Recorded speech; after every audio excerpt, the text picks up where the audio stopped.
Good evening, good evening, good evening, and welcome to Counsel of the Day with Shanrae. I need to start out by saying I do not own the rights to this song. This is my theme song, but I do not own the rights to this Michael Jackson's Heal the World. And we are so glad we have tonight starting out with us. We have Tina Hobson. Again, I do not own the rights to this beautiful song, Heal the World. And this is my theme song, Michael Jackson's Heal the World. I do not own the rights to this. So we're going to get started. And we are so glad to have all of our guests coming in on this evening. We decided to come in on a different platform, be live. And so we'll go on from there. I'm going to go on and cut the song. Good evening, good evening, good evening again. And we're so glad. It looks like we have Tanita Favors. We have, trying to see some other people. Sister Charlotte, hello. And I'm trying to see all our other guests that are on. I don't see any names, but welcome to Counsel of the Day with Shanrae. Y'all please bear with me. I am learning how to work this platform, and I am going to get this. Typing in it, whatever I need to type in, I'm going to type it in. Miss Superwoman Tina Hobson will help me because she's an expert with this platform. We'll be using this platform a little bit more often. But let me start with my disclaimer. And we have a special 1-hour show tonight, this evening. Again, welcome to Counsel of the Day with Shanrae. And one of our guests this evening is Miss Tina Hobson herself. I am a Superwoman from I Am a Superwoman show. Yes. Hello. So we're gonna. I feel strange being on this side, you know. We're gonna work this together tonight. Okay, I got you back. I got you. Yes, we're gonna work this together tonight. So this disclaimer says that please be aware that due to the nature of the technology that we're using, there could be no assurance of confidentiality when using this online service. It should also be noted that due to changes in policies, all replies are to be used as advisory and informational only and will not constitute an official determination. Information provided by the counselor, myself, and Ms. Tina Hobson, and or any counseling services that may come on to this platform while I'm on, are subject to the limitations of current and available material. The final responsibility for successfully achieving a goal rests with you, the individual or the client. Information online is designed to be helpful. However, this information changes frequently. So it is recommended that clients consult your physicians, other specialists, and or religious leaders to aid in your overall behavioral wellness. So good evening once again to Counsel of the Day with Shanrae. And our special guest this evening is I Am a Superwoman, Miss Tina Hobson. And again, welcome everyone that is on this evening. I'm going to try to multitask. I'm on a new platform. So we are so excited. Hello, Tanya Levon. How are you? Superwoman, would you like to greet anyone? Well, you know what? First of all, Shanrae, I want to say thank you for asking me to be your guest tonight. Usually it's me asking you to be my guest, and you always say yes. You know, you always say yes, and I really appreciate that I can always count on you to be there for me in so many ways, not just on the radio, but at events and traveling and so many. You just love me, and I just love you right back. You know, I certainly do love you. I want to give a shout out to all of my squad 2911 family, my Jerry Royce Live, anybody who has helped me on my journey.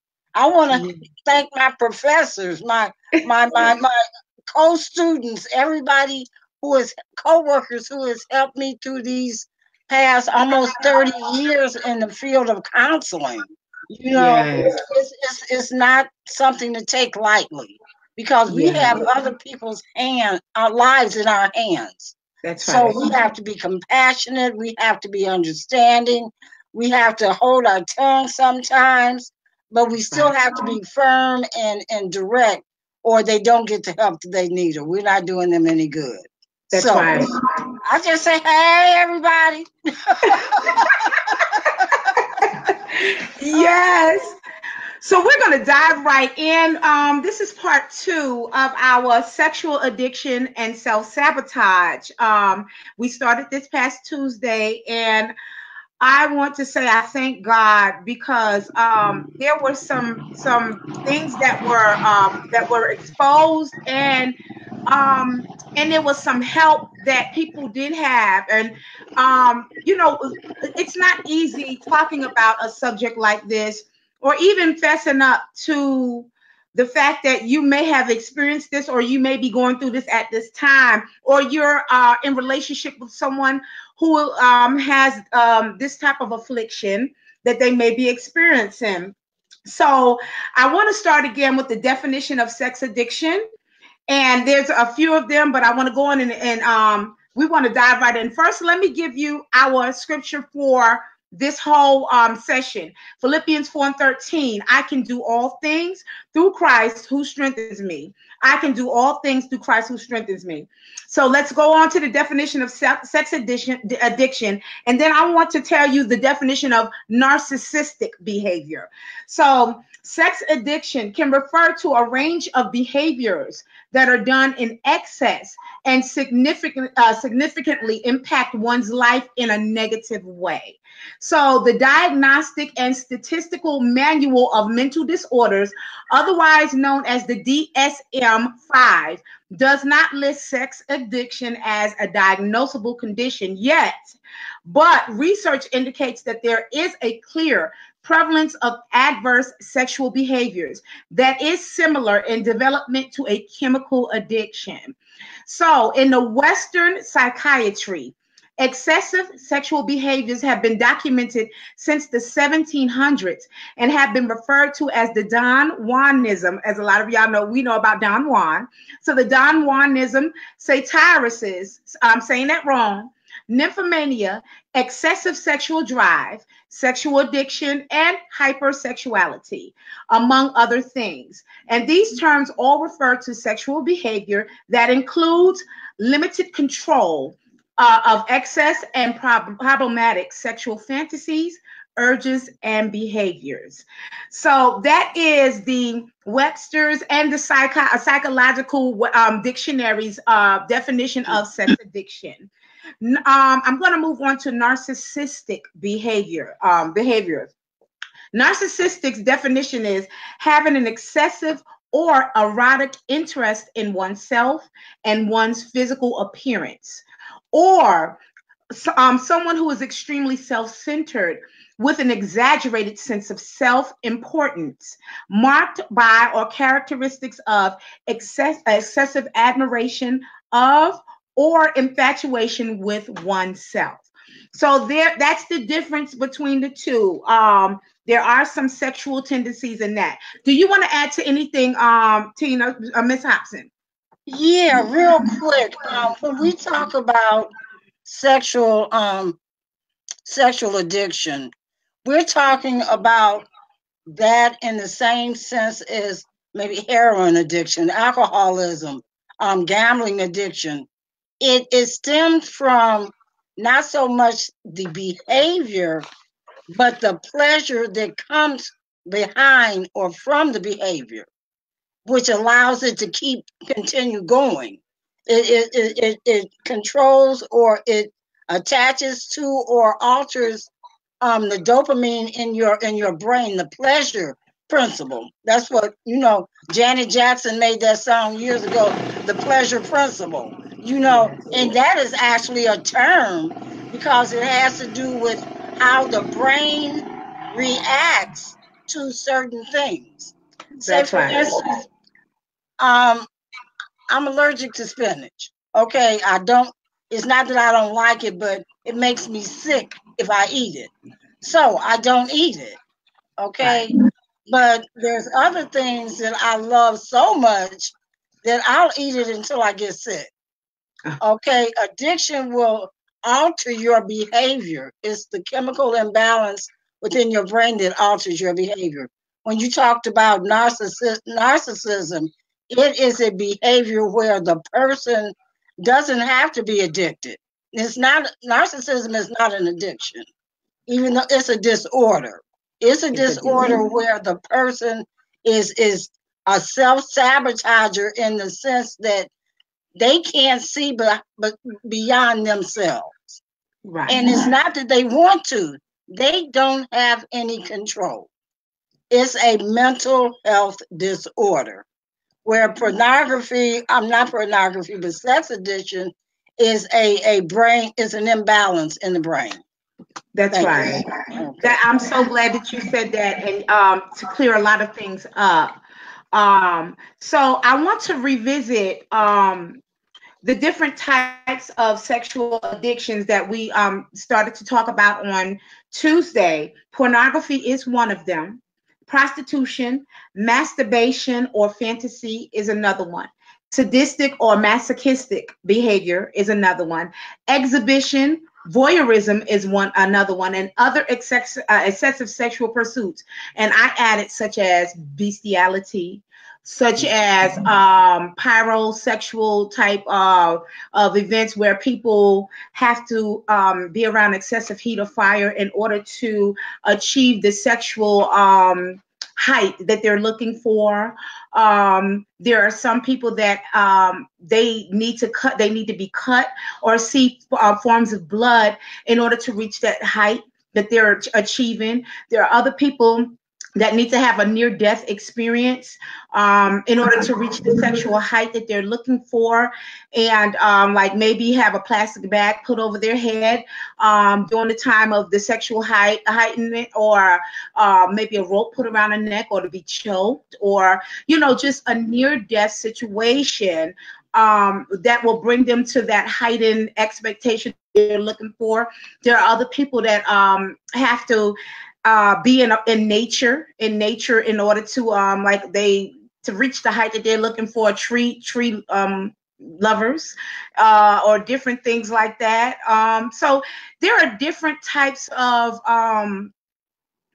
different types of experiences that people have exposed themselves to, that they've come to obsess over and to get that feeling, yes, to get that feeling, and I'm trying to keep it professional, but hey, keep it real. Yes, right. But to reach that feeling, and I think if you train yourself, if you continue to train yourself to do something, whether it's good or bad, that becomes a part of you. If you train yourself to speak Spanish or speak a different language, it will then become a part of you. If you train yourself in a sexual realm, this is graphic, but if you need a gerbil or you need something to bring you to that point, if you continue to train yourself that way, then that becomes a part of you, a part of your life and the things, and it becomes an excessive part of of your it's supposed to be part of your pleasurable part of your life, but I'm trying to keep it professional with certain things, because everyone has their own thought patterns when it comes to pleasure. But if it starts to become harmful or even unlawful, or some things are harmful to yourself, harmful to others, then it's really not good. It really is not good. I wanted to talk about some of the signs, symptoms, and effects of sexual addiction. And then I'm going to open the floor to Ms. Tina Hobson. So several signs can serve to indicate whether someone is addicted to sex, and these can be emotional or physical. Furthermore, it is important to know the debilitating effects of sexual addictions. Emotional symptoms of sex addiction. So if you or someone you love suffers from a sex addiction, you might not have healthy boundaries. And if your husband is addicted to porn or sex, you may feel alienated, isolated, depressed, angry, humiliated, and I'm going to add betrayed, and need treatment for yourself. And if you're addicted to sex, you might become easily involved with people sexually or emotionally, regardless of how well you know them, according to Sex and Love Addicts Anonymous. But because most sex addicts fear being abandoned, they might stay in a relationship that isn't that healthy. Or they may jump from relationship to relationship when and when they're alone, they might feel empty or incomplete. So they might also sexualize feelings like guilt, loneliness, or fear. Would you like to jump in concerning the emotional symptoms of sex addiction, Ms. Thompson, Ms. Tina? Yeah, because when it comes to the partners of anyone who has any type of addiction, it's just like when a person commits a crime and the person goes to jail for that crime. And the first thing they say is, "Well, I'm not hurting anybody but myself." That's the last truth in the world. First of all, you are hurting yourself. If you got parents, you're hurting your parents. If you got a wife, you're hurting your wife. Or if you got a husband, you're hurting your husband. If you got children, you're hurting your children. If you happen to have been employed, you've hurt that company, especially if you stole something from them or your job was of importance and now you can't do that job. So addiction does not just involve you, okay? It involves everyone. Usually the ones who love you the most are the ones who are affected by any addiction, any addiction. Usually your children and your mate. And a lot of times we'll do things that it involves everyone, usually the ones who love you. That's me. I'm sorry. I'm trying to. I didn't want to mess it up. No, I'm sorry. No, it's me. I was trying to put a mute on it. Oh, okay. And one specific example is how the mate, the child, the significant other, whoever that might be, blames themselves for that person's addiction.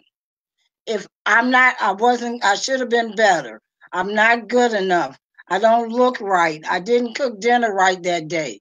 I didn't make the bed right. I didn't make enough money. I made too much money.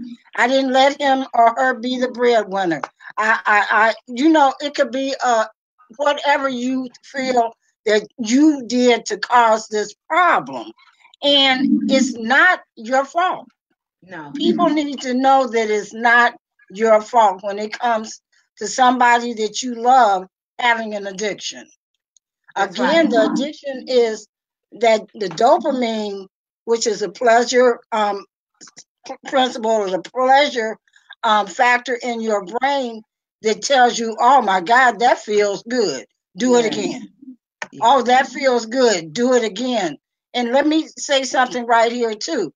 It's a difference between those who are rapists. Rapists rape for power and control. Right. That's something totally different. Totally different, right. Most sex addicts don't rape. Okay? No. They don't rape because that's not their makeup. Right. They're trying to find pleasure. Yes. The rapist is looking for power and control. They don't have pleasure. They just their pleasure is making you do what they want to do because they told you to do it. That's right. But anyway, back to that blaming. We can call that enabling also. That's because we take the blame from them or take the behavior from them and put that behavior on us or whoever that significant or family might be. So it's real important to know, to educate yourselves, being able to define and understand where these people are coming from, putting them in the right categories, so to say, and most of all, being able, not saying you have to be a doormat or just, have to bend over forgiving all the time or any of that, but you have to, it's important to separate the person from the behavior. That's right. Okay, because the person, I'm sure, At one time, under normal conditions, before they were introduced to that thing that altered their brain, they were what you would call quote unquote normal. I don't know what normal is. Really, I don't. I've never met a normal person. Right. People who think they're normal are usually those who are the most abnormal. Yes. Okay. You're right. You're right. And they think they're normal, and they're crazy as a Betsy bug. All right. But You're you right. have to separate the person from the behavior. I had an addiction, but I wasn't the addiction. Right. You know, ain't no shame in my game, almost 29 years clean and sober from drug and alcohol addiction. Yeah. Okay. I had those addictions, but the addiction wasn't me. Right. I wasn't raised that way. I didn't grow up that way. Right. There were things that I set out to do to prove to others that I could do this and I can do that, and I got caught up. Yeah. I got caught up. I just got caught up. Right. And my brain just went woo. And the proof of that is the day of my last drink, my last drug, I ended up in a mental institution. Yeah. That lets you know that wasn't me. Right. Because I had a real estate license. I was the only Black real estate agent in my city. I was, I was all that. Okay. Not bragging, but I wasn't stupid. I wasn't dumb. Right. I pretty much outsmarted my own self. Let me try that. And it tried me. Okay. So the important thing there again is separate the person from the addiction and try not to give up on them. Don't enable them, but if all you can do is pray for them. That's right. Pray for them. Right. Don't cuss them out. They already feel bad.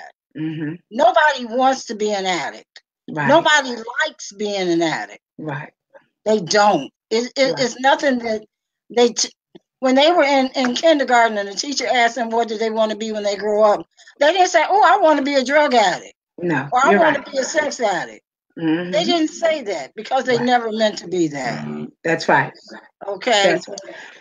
So to add to what, mouthful, wasn't it? No, but I'm so glad that you're on here because we have a living witness about you're a living witness how you overcome different addictions, and which opens doors for other things to happen as well. To piggyback off of what Miss Tina said. She said her service keeps freezing. Okay. To piggyback off of what Miss Tina said, when she said don't give up on them, I don't want anyone to feel like giving up on someone, distancing yourself does not mean that you're giving up on someone, because if you are married to or involved with someone with this type of affliction and addiction, and if it's starting to tear you down, listen, you cannot allow yourself. We had a guest that came on Tuesday, and she was married to, her husband was a sex addict for 14 years, and it started destroying her. She never once said that she gave up on him, but she had to distance and separate herself to save herself in the process, and just believe that one day her ex-husband will become a better person. I love what she said. She said, you cannot change your hair enough. Or for someone that's dealing with this, you can't change your clothes and wear the sexiest dress enough for someone that's experienced this type of affliction and this type of addiction. And no matter how she bended and how she just kept giving in to the different demands that her husband asked her to do because of this affliction and addiction, it started to tear her down. She even started to talk about the STDs that came along with doing this.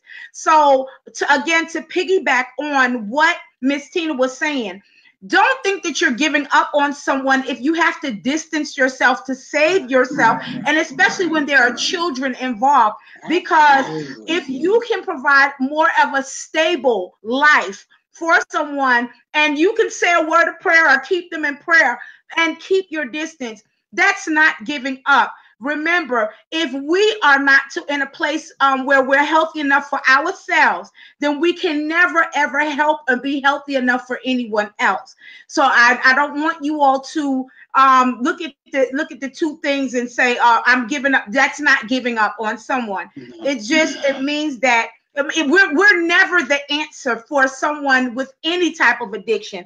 But being a part of sexual addiction, okay, it's one thing if it's just something that you like. If you like being a part of it, if you like being open, then okay. But for someone else who knows that this is inappropriate for them, I'm speaking for them. If it's inappropriate for them, if they starting to feel worthless, if they're starting to lose their feel like their ethics and integrity with dealing with someone who's afflicted and addicted to sexual tendencies, then you have to save yourself, distance yourself. And we cannot make anybody seek help. As Tina said, we cannot make anybody, I don't care, we can't beat them at their own game. We can't fill that void for them. But what you can do is, if it is starting to destroy you and tear you down, what you can do is, like she said, say a word of prayer for them, but save yourself, and just hope and pray that these people here will one day be able to overcome this affliction and this addiction. I want to talk about the physical symptoms of sex addiction, and then we're going to move into the effects of sex addiction. And so we're going to keep it moving. If anyone has, that's right, distance yourself. Nixon said that. If you all have any, if you want to chime in, what I can do is, because my phone is going too at the same time, I don't know how this is going to work, but I may have to bring somebody else in through my phone live.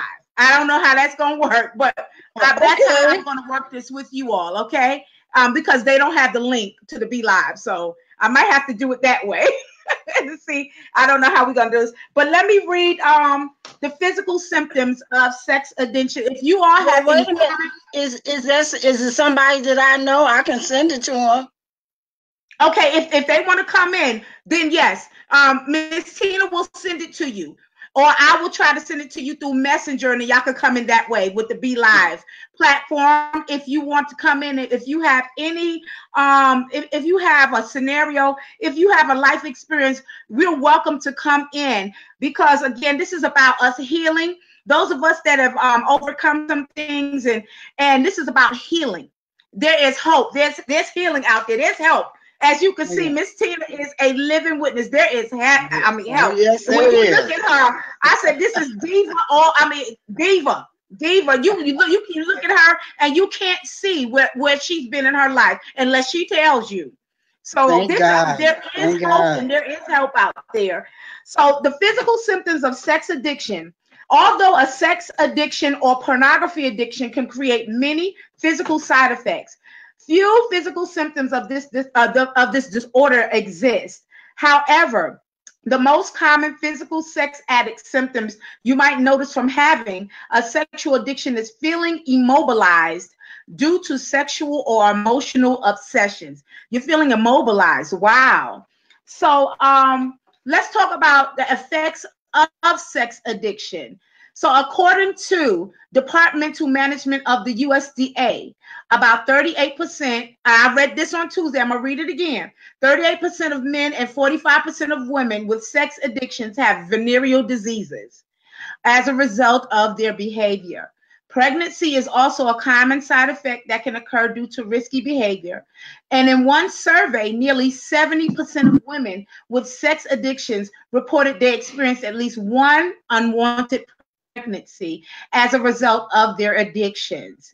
Additionally, sex addiction likely has a negative impact on several areas of their lives, such as a decline in your personal relationships, social and family engagements, decreased concentration and productivity at work. This is a lot of stuff that Miss Tina just talked about. Physical consequences, again, like a sexual dysfunction or sexually transmitted disease. It also brings inadequacy and emotional distress, anxiety, depression. Substance abuse comes along with it a lot of times, and problems related to impulse control and emotional dysregulation. Also, obsessive compulsive type symptoms. So, it is important to know that addressing co-occurring problems in one's life, like depression, social anxiety, or social isolation, can make it easier to recover from sexual addiction. Miss Tina, you want to chime in?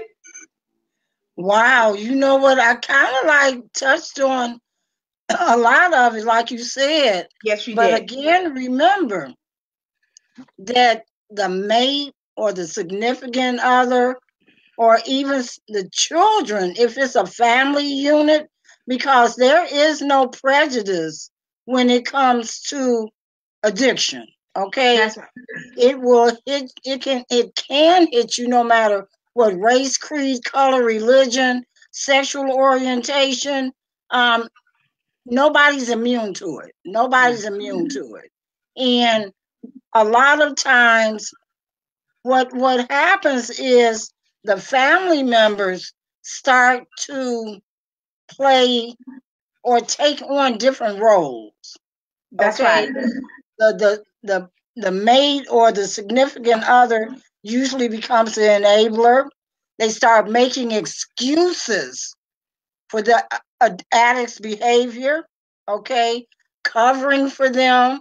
You know, I know with alcoholism and drug addiction, a good sign of enabler is when they start calling the person's job to make excuses why they can't get to work, things like that, or That's why right. they with the family. How come they'll make excuses why they can't get to the family dinners, That's or right. family reunions and things like that. Right. Because they're so obsessed with the addiction has taken over. It's past them wanting to be, wanting to have sex. At least that's what they thought. It's now they have to have it. Yeah. Like a drug addict, you got to have it. Like when Right. I was on heroin, I had to have it to Right. keep from being sick. Right. Okay? Right. I had to have what I had to feel normal. Yes. Without it, I did not feel normal. Right. Thank God I wasn't a sex addict, or I would probably be dead, because that was Yeah. during the time when AIDS and all those things came out that people didn't Yeah. know what it was or didn't understand, and a lot of friends of mine are dead because of it. That's right. So even though my behavior wasn't always sunshiny and light, but I didn't get. I'm not putting myself above anybody, but I didn't get there. Okay, I just didn't Yeah. get there. But Right. anyway, the children can take on roles because they're trying to hide behaviors. Yeah. Some of them become over academically inclined. They Yes. become so smart, they become bookworms. Yes. Some children, they become hiders. They start to fantasize. They go into their own self. They become introverts. Yes. Some become the class clown. Yes. That's humor. They need to laugh and make other people laugh to hide their pain. That's right. Okay, or to hide or take the anything to take the attention off of the addicted person. That's So right. you can tell by the family dynamics when there's somebody in that family who has an addiction. Yes, you can. Now, again, it is Yes, being, yes, Tawanda. God kept me. yes, I God don't kept look her. like what I've been through. That's right. That's right. Woo. Um, but it is now, studies are showing that this hypersexual behavior, it is biological. So some of it is because of early predisposition. You've been predisposed, like I talked about. I'm going to read it again. Some of it, not all of it, but some of it, or maybe a lot of it, I should say a lot of it now, the causes come from adolescence, due to, and I'm going to read it so I can make sure, because all of this is it is statistically proven. So it says some children or adolescents may engage in increased or developmentally inappropriate sexual behavior as a result of traumatic experiences, stressors, or mental illness. While there is no standard definition of hypersexuality in children, it is known that sexually abused children may display increased sexual behaviors, and high-risk sexual behavior is associated with socio-demographic factors such as family dysfunction and social stressors. So this is going to go back to well, what causes this? A lot of the times, if as a child, if your innocence was taken from you, as I said on Tuesday night, that does play a huge role in this hypersexual type behavior.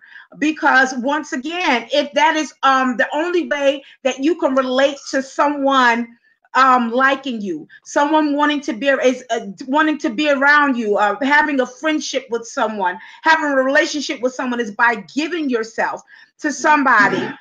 Because unfortunately, being predisposed to this as a child, which their innocence being taken from them, then they're processing. How can you process that at this young age? And then you automatically, it starts to be molestation. That's right. Nixon says molestation. I'm wondering and asking. Well, yes, it has been statistically proven.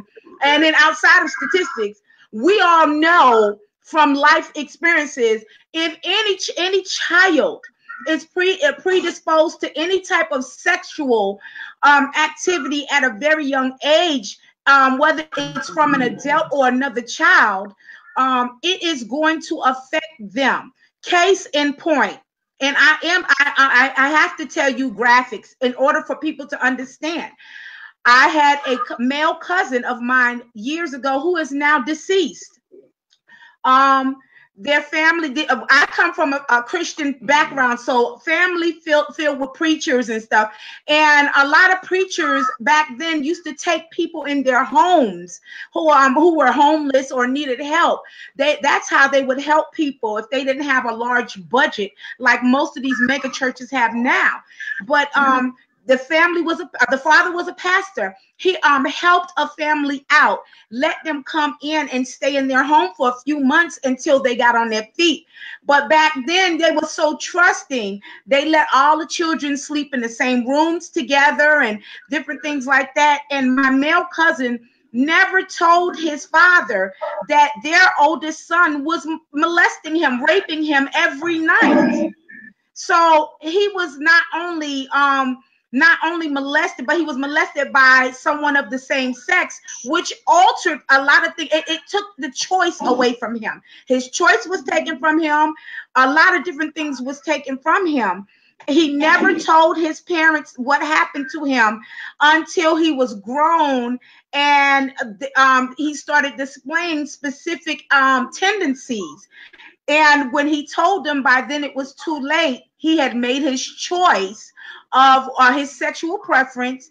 And though it opened up, this happening to him opened up so much of crazy sexual urges until he had to be with multiple partners at one time. So being with one partner was not enough. He had to go into different areas where, and I am being very, very open about this, where, when you hear places where they have the holes in the bathrooms and stuff like that was his places. That's where he went. He would frequent them places where you're just having random sex with, you don't even see their face. All of this is the genital parts, and that is it. And that became a huge part of his sexual lifestyle. And unfortunately, he died at a very young age of AIDS. But he said when he hit puberty, it's not like he didn't like women, but his body craved what his first sexual experience was. We were very close. So he told me that he wished that he had the opportunity to learn and to grow the way other people did so he can make his own choice. And he died in his 30s at a very young age because there was something awakened in him that he didn't even understand, and he didn't know how to control it, and he lost his life at a young age. So yes, when you're predisposed to certain things as a child, it almost dictates your sexual lifestyle for you. Now, is there help? Yeah, it is. It is help. Okay, does anyone else want to chime in? And then we're going to have Miss Tina. She's going to come on and she's going to give her view on something. Does anyone else have anything to say? Thank you, Miss Tawanda. She said, please be transparent. Anyone else have anything that they want to add in? Those that are viewing, those that are watching. Okay, Miss Tina, take it away. You know, the sad part about scenarios like you just revealed is so many people who are walking around who haven't lost their life, but they've lost their minds because of the trauma that someone else placed upon them. You know, we know about post-traumatic stress disorder, but a lot of people don't know. A lot of people think it's just those who were in the military, you know, because we always heard coming back from Vietnam and coming back from Korea and coming back from all those places, there were a lot of the men and women who suffered post-traumatic stress disorder, you know, couldn't hear fireworks, or they would think it was bombs or shooting going on, and they would jump and run and hide, you know. But post-traumatic stress syndrome can happen to anyone. Yes, it can. It can happen to me. It can happen to Shanrae. It can happen to you, Tawanda. It can happen to anybody. Anytime there's been any type of trauma that has occurred in your life, especially early in your life, like sex, like being raped or incest, molestation, things like that. Even I can say in my case, my mother was an alcoholic. So I was born with alcohol in my system. Mm-hmm. Okay. So I'm not even knowing or thinking about any of that until I'm in treatment 25 years later. You know, you talked about choices being taken away. Right. I really didn't have a choice but to be what I was. That's you right. know, and I almost lost my mind. Right. You know, that was a silent trauma. Right. You know, it was a silent trauma that I lived over and over every single day. Right. And once I picked up that drink of alcohol, that was all she wrote. Right. That was it. If I had never picked it up, it wouldn't have never picked on me. Right. But once I picked it up, that was it. It awakened something. Yes, it awakened some things. Absolutely, absolutely. And it introduced me to all of these other things that just knocked me down, just knocked me all the way down. But I'm thankful that I'm still alive, Tawanda. I am, because I can share my life with somebody else, and they can not feel so alone. Because victims of trauma, they don't think that there's nobody else who understands what they're going through. That's right. They think they're all alone. They're sad. They're lonely. Right. They can feel alone in a crowd of thousands. They think that they're the only ones there. That's right. That comes from trauma. It does. anything that is out of the ordinary that disrupts your normal everyday course of life. That's right. That's trauma. It is That's trauma. It is and trauma. it's something that needs to be addressed. Yes, it And does. unfortunately, in our days, well, me and your mama's days, people, you my child. People didn't talk about it. You're right. I had an uncle that was locked in the basement. Okay, he had issues. Didn't know. I never even saw the man. I knew he was down there. I knew they took dinner down there to him on the holidays because that's the only time I would go to that house, but they would Wow. feed him and all that other stuff. But they ain't letting him out of that basement. He was in a locked basement. Okay, because there was shame. Talk about skeletons in the closet. My uncle was in the basement. He was literally locked in the basement. I thought it was funny then because I'm a little girl, right? But now it's still kind of funny. But and I know y'all was sitting there like, Uncle Henry is down there. Uncle Henry's in the basement. In the basement. If I had known, I would have told the police. I would have called somebody. But the thing, everybody knew he was down there. Wasn't nobody telling. Oh my God! Wasn't nobody telling.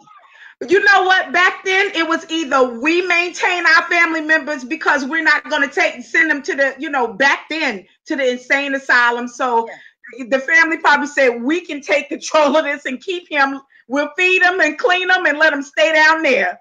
Yeah. But that didn't do him. Well, I don't think that during those years anything, because they was doing the electric shock. Yes, and lobotomies. Yeah.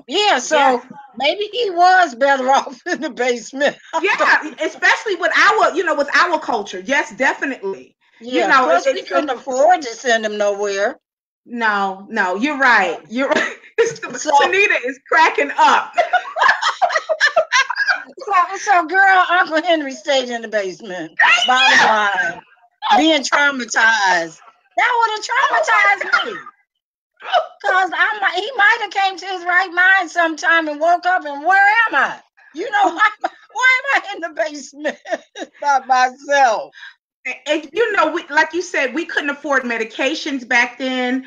It was just different when it came to clinical situations. I know we're laughing and it's funny, but there are clinical issues that happen in all cultures with all families, and depending on your socioeconomical status, it's going to depend on how you deal with this. They could have let Uncle Henry just roam the streets, and then that wouldn't have been no good. Right. So, I do thank God that they kept their handle on him and kept him with them rather than let him go or let him go back in those days to an insane asylum. And that was probably your family did it. It was a whole lot of families that probably did the same thing back then. Absolutely. But now there is so much because there's been so many different medicinal breakthroughs and discoveries where there is actually I'm going to tell y'all about some medications that actually can sex addiction be treated? It sure can. Yes, but I'm going to name a couple of different things, even the medications, if there is medication that needs to be taken. And if you have to take medication for it, again, it does not mean that you're quote unquote crazy. You're not. It just means you're crazy if you don't take. Thank you. Okay. But rather than you self-medicating, they have the physicians offer medication now that can help you keep whatever is going on, keep it in control. Right. They have Noxatrone. Noxatrone, that is one of the things that's offered. And I'm going to give the 1-800 number again. They have anti-androgens that is also offered for these type of compulsive, excessive compulsive, behavior patterns. They have different ones like that. Our time is coming up very quickly, but and I'm trying to see if anyone wants to chime in about some things. But we were asked to extend this topic for one more week. There was a pastor that got a hold of me. She heard about our topic on this week, and she's from Phoenix, Arizona. And she said that her church is actually in the right now they're teaching. They have a teaching going on about sex addiction, and she wants to come in as a guest on this coming Tuesday, next Tuesday. So we're going to extend this, but how we're going to extend it? Next week's topic is going to be sex addiction in marriages. Wow. Okay. In marriages, we are going to be free, y'all. We're going to be free. Sex addictions in marriages and sex addiction in the church. That's next week's topic. Ooh, that's going to be a good one. Going to be free because people, they're afraid and they're ashamed to talk about this. But if you don't seek some type of a support system for these things that we're experiencing, then you will never, ever, ever be free of these specific disorders that maybe, you may be experiencing. She said that's going to be a heavy subject. Yes, it is. But we're here. We're going to be free. We're going to be, I need someone to write this. Oh, Superwoman Tina she will be allowed, and we're going to be on the Be Live all next week, because we want different guests to come in. We're not just giving you facts and statistical scenarios. We're talking about real life scenarios. I am so okay, sexual activity like alcohol, drug. Oh, I'm so glad that you put this down. I'm going to read this. Tina Hobson says sexual activity like alcohol, drugs, and gambling increases levels of dopamine in the brain, which the dopamine is that feel good sensation in your brain. Dopamine is the primary neurotransmitter in the brain's reward system. Because sex is an activity that promotes the survival of the species, the brain rewards this activity with dopamine. Dopamine creates pleasurable feelings. However, the brain's reward system also makes us vulnerable to addiction. And that is very true. That dopamine part of our brain, it's like that's a drug within itself. Yeah. If you can't control it, then whatever you like, whatever feels good to you, whether it's food. That's why there's people that what do you call overeating, bulimia, anorexia. You can't control because it feels good to you. Them feel anything that feels good. But we are going to continue this topic for next week. And next week, we're going to zone in on sex addiction in marriage and sex addiction in the church itself. We probably will start out on Tuesday night with sex addiction people in the church, because we will have a guest pastor coming on. We are going to have Miss Tina Hobson come in next week as well, according to her availability. Overeating, when it comes to eating, because you have to eat to live. Sometimes it is an issue with the overeating, and you don't know how to turn it off. I found out, I said it last week, that I found out that I was an emotional eater. Like if something happened, something out of my control, when I was almost 600 pounds, I found out I would grab something and snack on it when something was stressing me. And so again, that was that part of that dopamine. And once I learned that, when I was going through my classes to prepare me for my gastric bypass surgery, once I found that out, then I knew how to recognize those triggers, and then just try to disengage with the eating when it comes to stress. When it came, did I succeed automatically? No. Not at all. It took some practice. Like I said earlier today, the more you practice something, the better you get. Absolutely. So, but first you have to acknowledge it. So again, can someone please write on the screen? I want to give you all this number, and I'm going to read it again. If you or someone that you know is exhibiting any of these symptoms, it might be time to seek sex addiction treatment. And if you also have a co-occurring substance addiction problem, like alcohol or cocaine or something like that, this is the number. Please write it down, somebody. 1-866-229-6130 to learn more about treatment options. I'm going to say it again. The number is 1-866-229-6130. Someone please write it down who's watching. I'm going to say it one more time. This helpline number is 1-866-229-6130. Thank you.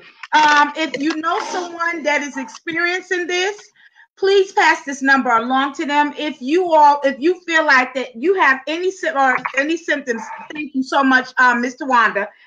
Any of these symptoms, please call the number. This is a helpline. This is also a support system. Don't be ashamed.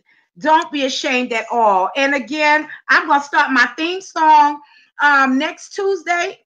We're going to continue this segment on to next week, but we're going to zone in on sex addiction and marriage and sex addiction in the church. And I'm telling you, there is freedom out there. There is liberty out there. There is hope out there for those people who want to live a healthier, that want to live a life of wellness, a life of happiness, and a life that is guilt-free, anything like that. So again, there is help out there. The helpline number is on. And before I end this, Miss Tina, would you like to say something? This is a deep subject. I mean, it is something that needs to be talked about, and especially next week, because I've got a panel that's coming up that's being produced by the Corinth, Dwayne Culpepper. Is coming up in November or January, called The Heat. And we're going to be talking about issues such as this that people don't talk about, they won't talk about behind the pulpit. And so one of the questions that I just thought about is the church, okay? Because there's so many things that's going on in homelessness, financial bankruptcies. I mean, infidelities. It's so much. Everything that goes on outside the church goes on inside the walls of the church, because we're the same people in and out. Either we're with it or we're not with it. That's right. Either we are or we aren't.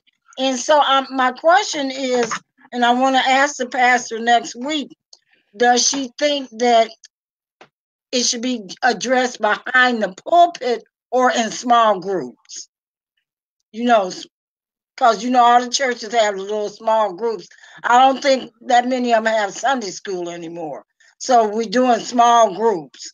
And so where do you think it should be addressed? But should the pastor address it, or should it be, like maybe elders and ministers that are head of small groups that, break it down into smaller groups? They can talk about it more on a one-on-one or in a small group setting. Well, this is just my opinion.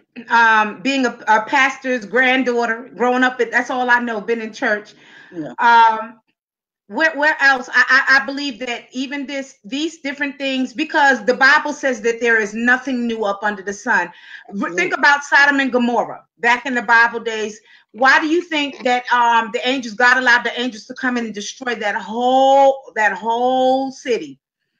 Because everything that is going on today was going on back then.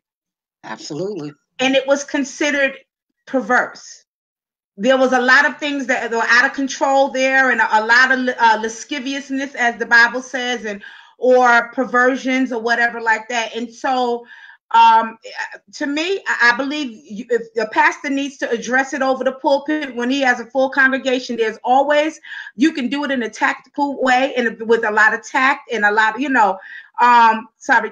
Tawanda said, but they need to be held weekly by people that have been delivered from these spirits. You can't talk about what you haven't been through. You are absolutely right. Wow. I agree. I believe it needs to be addressed overall, and then they have support groups that work, not so-called support groups that are undercover orgy sessions. See, now we're moving into next week. Okay. No. Now we're moving into next week. Okay, may the Lord watch between me and this. Because there's a lot of undercover orgy sessions that are taking place in the church setting. I'm gonna get off this platform right now, and we're gonna until next week. She said exactly. Support groups that work. Well, I appreciate you bringing me on tonight, Shanrae. Thank you so much. I love you so much. I'm going to end with my theme song. And I do not own the rights to Michael Jackson's Heal the World. I do not own the rights to this. And I want to thank you so much, Superwoman, for being a guest on tonight. Thank you all that was on listening this evening again. We have the number that was given. Until next week, we're going to move to part 3 and 4. And please like and share if this has helped you in any way in your life. God bless you. Until next week. Thank you. I love you, Superwoman. Thank you. Good night, everybody. Good night. Oh my God. Thank you so much. Yeah, next week we're gonna open it up. I'm trying to keep professional. I'm trying to keep this professional. But girl, I don't know on this topic. It's hard. You gotta keep it real. You just got to keep it real. Where people are going to understand it and be able to actually open up and talk about it. That's right. Because, we're not saying anything perverse or anything like that. We're not promoting anything, except for help. That's what we're promoting. So, if anybody takes something wrong, that's on them. Because they got a problem. You're right. Need some help. They need some help. Ask your husband if your husband agrees with the material and the content that you're putting out here. If your husband is all right with it, it don't matter if anybody else all right with it. That's right. And he said he's enjoying this. He was like, this is something serious. Okay. This is something. Ooh, somebody said swap meets. Oh my God. See, we're gonna talk about all of this. So, somebody put in here swap meets. And I'm telling you, it really is. One of the things I'm gonna mention next week is I saw a young lady venting on Facebook a few months back. And she's decided to live a lesbian lifestyle. Okay. She was born and raised in the church. Okay. And I think that it was addressed to her while, they were talking about homosexuality while she was in church during the sermon. And unfortunately, she wound up outing the pastor. And she said, why are you sitting here talking about my sin? She said, let's talk about how you've been pimping your own wife out for your own, she said, so you can gain position in the church. Oh, those without sin cast the first stone. Okay. Wow. And my heart just sunk when that young lady said that. Because you back me up against the wall.